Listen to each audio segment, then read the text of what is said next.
making socks for a man again. Seriously. I'm like half joking, but only half. These are just taking such a long time.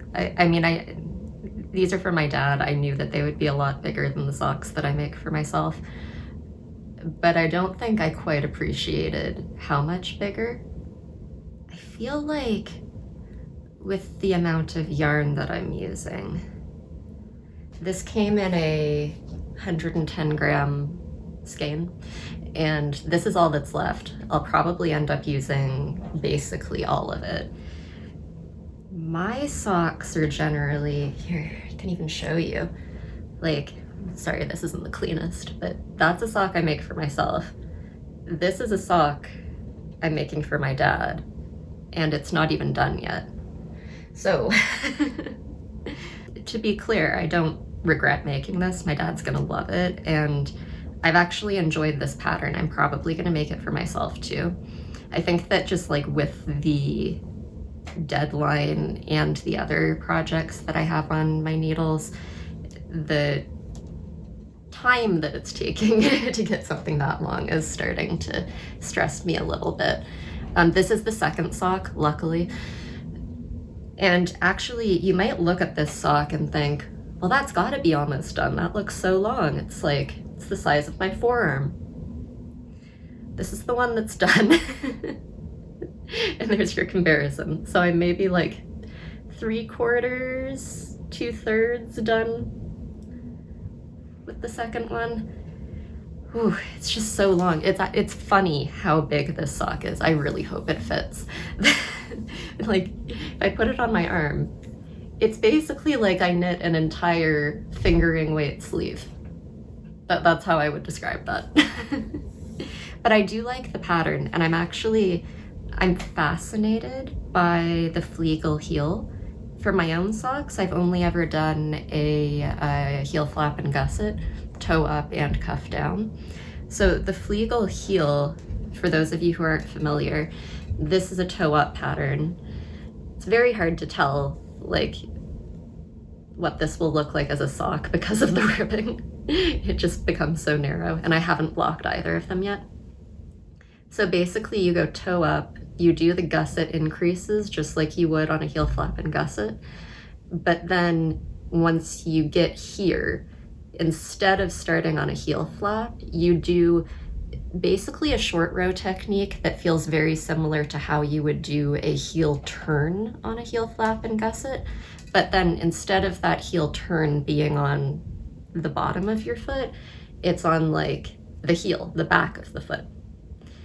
So it's almost like doing like a backward sock in a way, which I'm fascinated to know what the fit difference would be, which is why I do think I want to make one for myself. But I do think I'll take a break after finishing this one. The other thing that happened, and I think you guys will appreciate this story. So if you watched my last couple of videos, I made a baby bear balaclava for my niece. She's 3, and she loves her baby bear balaclavas. This is now the second one that I've made for her, and I really like knitting for her. And I gave her that present early because it is quite cold here. It's like we've had days where the feels like temperature has been below 20 degrees already. So I gave her the balaclava early. And the first day she had it, she wore it to preschool and it didn't come home with her. It got lost at preschool. We did find it, they found it, but yeah, it was lost for like a week. And I wasn't upset. I mean, obviously, it's a 3-year-old. She's gonna lose things at preschool. I never knit something for a 3-year-old expecting that everything's gonna be okay. But I think it was just like that happening on day one, and then sitting with that fact and going back to my pile of gift knits, that made the motivation for the gift knits a little bit trickier.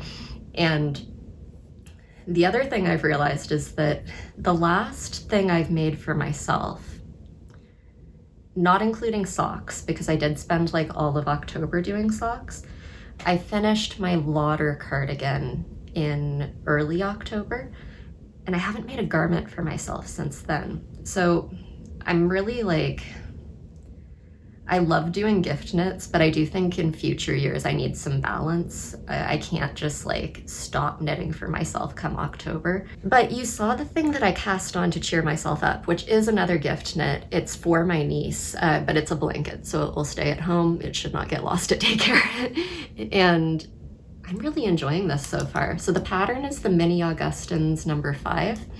And looking at the pattern, I honestly expected it to be a little bit of a pain, just because it's so intricate. But I've really found this enjoyable so far.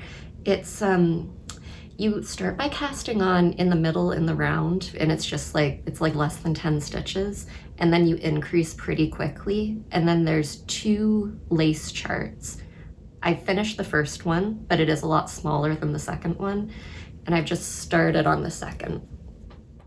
And you can see where I've got my stitch markers there. It's every however many stitches for the repeat. And it's been not easy, but like, not easy and not mindless, but closer to that than I thought that it was gonna be. Like, I was able to get all of this done in maybe 2 days, and I was able to do it like while watching TV and doing other things. So really has been pretty enjoyable. I can't say that I see the vision yet. Before blocking and while it's on the needles, it looks a little bit, I don't know, it looks like I'm making a bag or a bowl or something.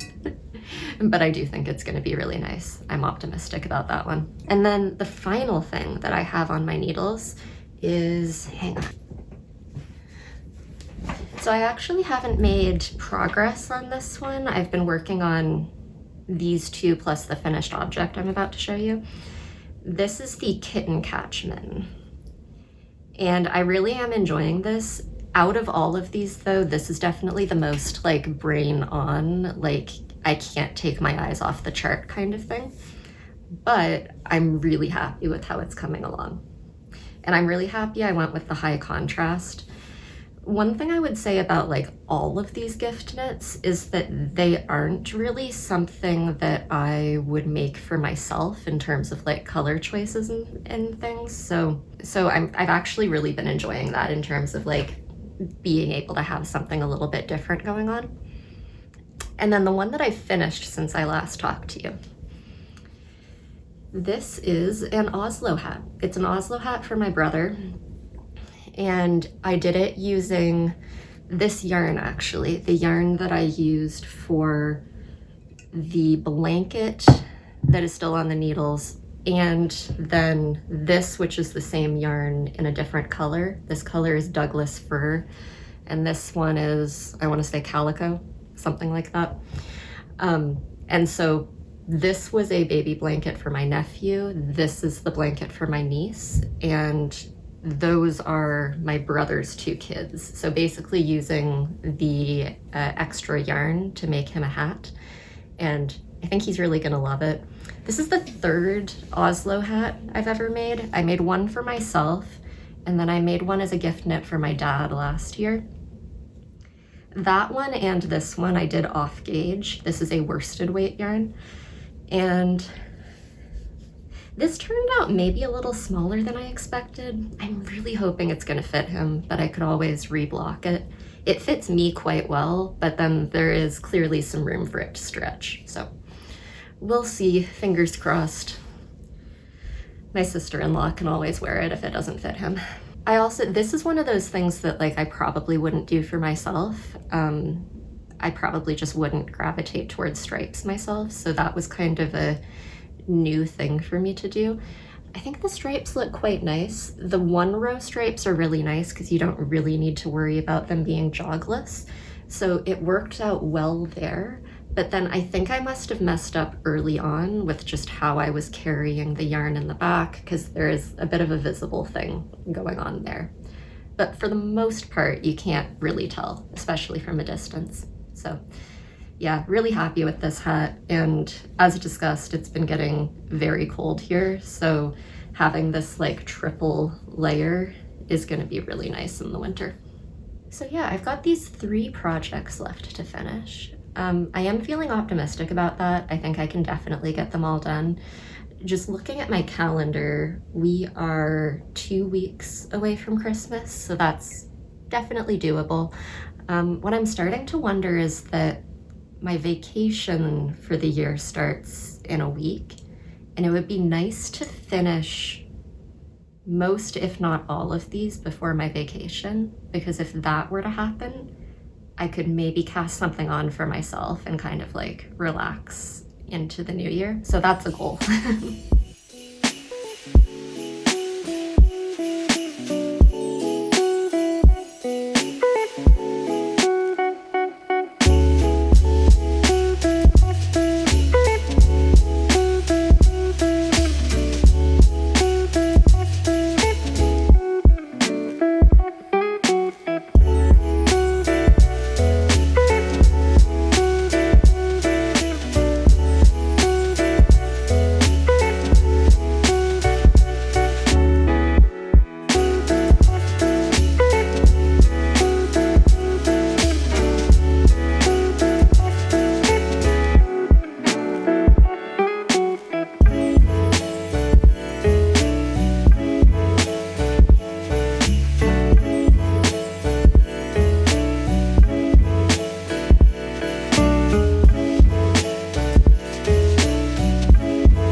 So I've got about a little over a quarter of the border done now. When I first started this pattern, I sort of assumed that you'd be working your way outwards all the way until you bind off, and then you'd be binding off like hundreds of stitches. But actually the way this works is that after the first 2 lace charts, so there's a smaller lace chart in the middle and then a bigger lace chart here. After that, you end up casting on like 20 something stitches. And where was that? Here. And then basically you're applying it to the edge. So all of the stitches along the edge are still on hold, or not on hold, they're on the needles. And then after every other row of this 20 something, you're knitting 2 together to attach it. So that makes for a much shorter repeat, which is quite nice for the border. I've been enjoying it so far. One thing about the border is that it isn't charted. It's the only part of this pattern that isn't charted, and I really struggled through the first couple repeats. I ended up having to frog some stuff yesterday, but once I got through like maybe 2 or 3 repeats of it's an 8 row repeat after like 2 or 3, it was fine, and I'm not looking at it anymore. I've got it memorized. So that's that, and I'm really starting to see the vision. I think it's looking really nice, and it's kind of enjoyable to see it become like more of a complete circle as you finish rows of this border. I did make one modification. You can see here I've got a provisional cast on. That was not in the pattern. Be proud of me, I did read ahead in the pattern and realized that I didn't quite like what it was instructing me to do. So basically it has you just, I assume, long tail cast on. I don't think it specifies how to cast on these 20 something stitches. And then once you reach the end, it has you bind off the stitches and then seam them together. And I didn't really trust myself to do that in a nice looking way. So I did a provisional cast on here. We'll see how that works out for me. I will let you know. I would say that I've got like a 0% success rate of picking up provisional cast-ons in a way that looks nice. So we'll see if this is the one, but I'm honestly not too concerned about it. I feel like provisional cast-ons, it makes a big difference if that cast-on is going to be like in the middle of your sweater and needs to look like cohesive with the rest of it. But in this case, I've got it here to replace a seam that would have been ugly in my case anyway, and I'm gonna replace it with Kitchener stitch, so if it's like a little bit messy, that's fine. So yeah, I'm just getting a few rows in here before work. My only other thought at this point is that this yarn has been really nice to work with for these knits for kids. However, it is a little bit splitty. It's actually quite splitty. Not a big deal for the most part, but then when you do get into kind of intricate lace sections like this one here, there's things like knit 3 together, and at that point it becomes pretty irritating when the yarn starts to split.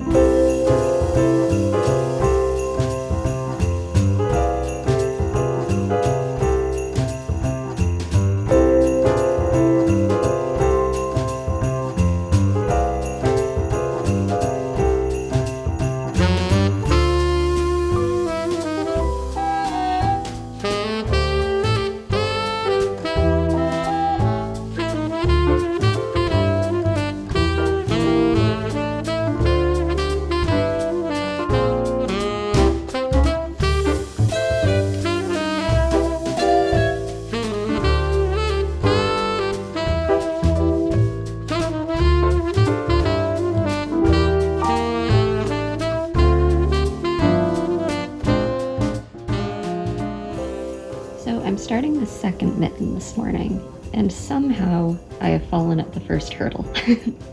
It's been a while since I started this one. I took like a pretty big break in between. And the pattern starts after casting on with a couple rows of all pearls, which is what I've done here. It's very hard to see because it's black, but anyway, it gives you like maybe, I don't know, half a centimeter. And then I went back and looked at the one I already made, and there are no rows of pearls there. So I definitely just didn't do it, which is interesting because it would mean going straight from the cast on into the Latvian braid, which is kind of insane because the Latvian braid is finicky, but that must have been what I did.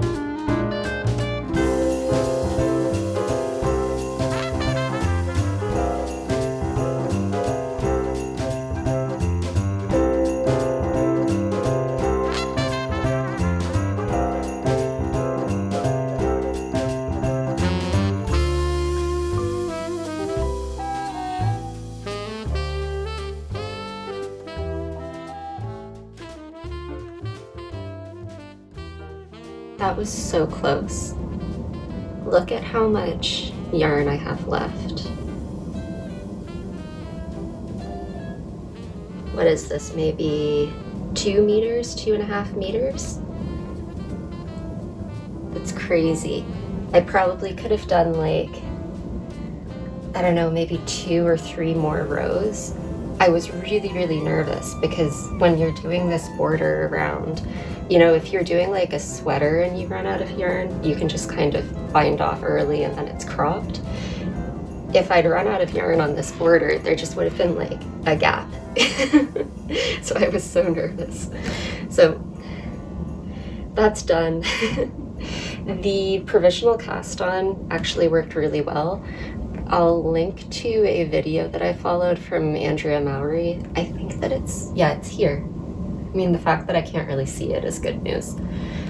I've never made something that wants to be blocked so badly. I'm really curious how much this will grow. So right now laying flat, it's 72, 73 centimeters. Yeah, 73 centimeters. So we'll see what happens to that. One thing I wanted to mention, considering how much I've been knitting recently, you don't need to point out the irony in my channel name right now. I see it, you see it, we all see it.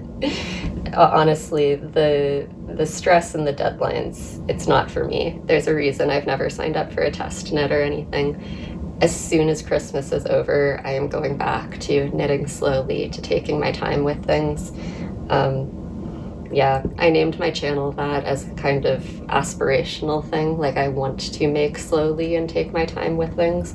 But obviously when there's a deadline, not really possible. One nice thing about all of this gift knitting though is that I've really had a lot of time to think about what I want to make for myself in the new year. And I think that that is going to allow me to be very intentional. So I've been thinking about like what really belongs in my wardrobe, what I should spend my time on, and I should have some planning content for you guys in the new year.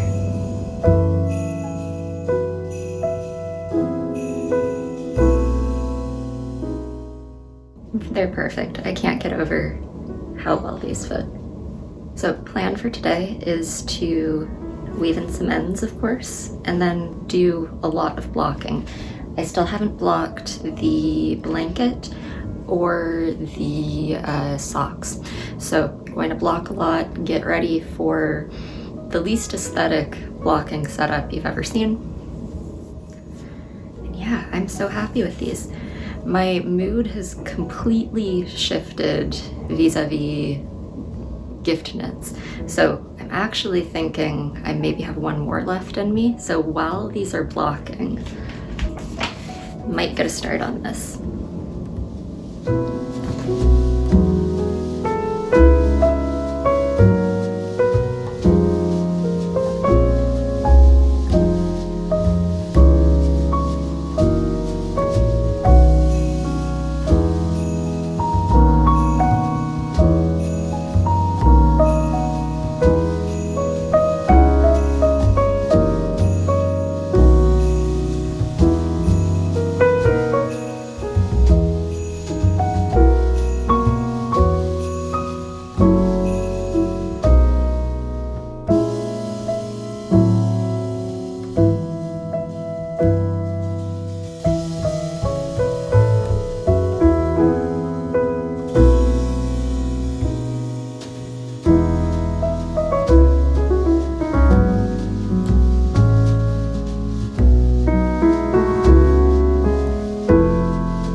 We're done. I think we're done. Everything is either blocking or blocked, and I'm going to wrap everything up soon. So, I'll give you some final updates now that things are blocked. First of all, socks. DRK Everyday Socks.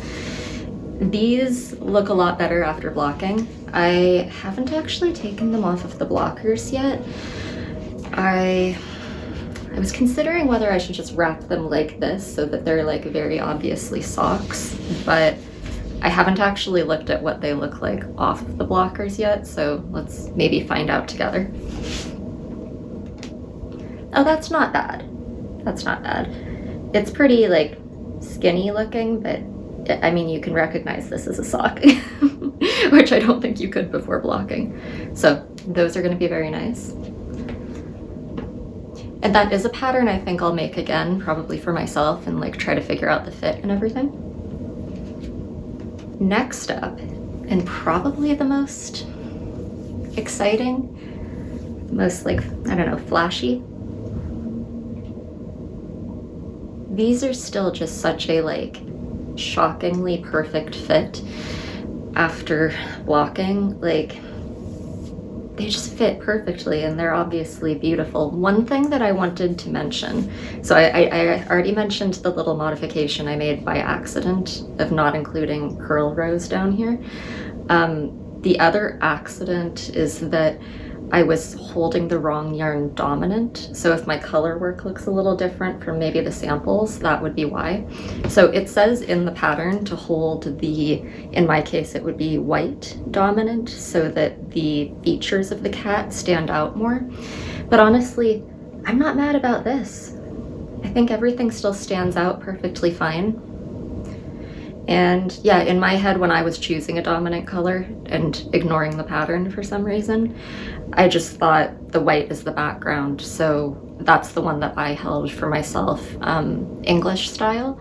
So that is tighter for me. So that is why it looks like that. But I'm just thrilled with this. I feel like this is another pattern I might make again in the future, or even like use this as a base because it fits so well, and then maybe some different color work.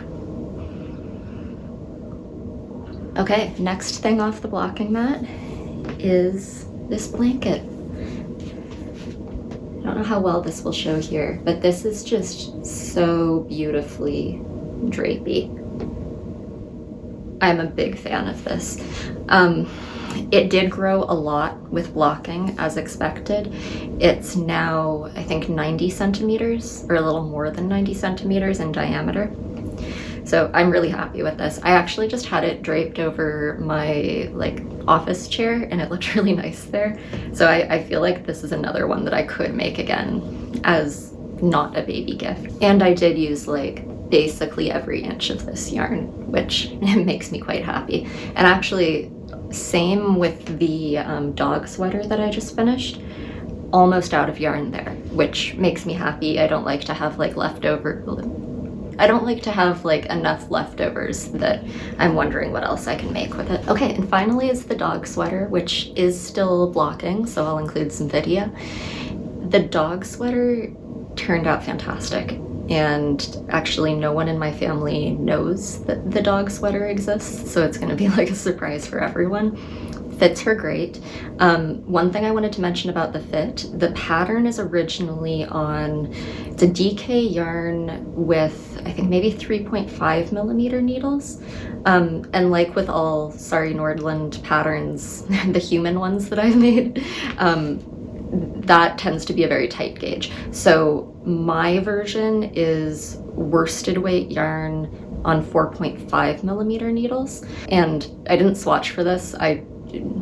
As meticulous as I like to be, I draw the line at swatching for a dog sweater. So no swatch, but going up in needle size and in yarn weight, I kind of expected it to turn out a little bit bigger. It did not. For me, Maggie was, I did end up measuring her chest and she was right in between two sizes. And because I know that Sari Nordland patterns tend to run kind of small for humans, I sized up. I did a size 3 in the end, and it like, I would not have wanted to go smaller than that. So bear all that in mind. The other thing with that pattern is just that I think it's great. It gives a lot of instruction for like when to measure your dog, when to like knit more, further, such and such. I did find that there were, I don't want to say errors, but there were maybe some issues with the translation of the pattern because I think it was originally in Finnish. So it wasn't like the clearest in the world, but like nothing that I couldn't get past. So would recommend, but maybe expect to be having to think through some steps on your own. Yeah, my only other thought on that one, so that one starts with a tubular cast on for the neck. And I've definitely done a tubular cast on before, but not for a while. And I remember it being hard in the past. It was easy this time. However, it definitely looks a lot messier than my tubular bind-offs look. So I'm going to keep that in mind in the future, that I either need to figure out that technique better for my own makes or just modify it. And the alternative would have been to like cast on from the body and then pick up stitches like you would a collar like this one. So yeah, I just need to wrap everything and enjoy the rest of my holiday. I think this might be my last video of 2025, so I did want to say thank you all so much for being here this year. I hope you all have a happy Christmas if you celebrate. You take care of yourselves this holiday season, and I will see you in the new year, probably with a everything I made in 2025, or maybe a sewing vlog. I'm gonna do whatever I want because I'm on holiday. But if you do have any ideas for like what you would want to see from me in 2026, let me know in the comment section, because I am starting to kind of make some plans for the new year.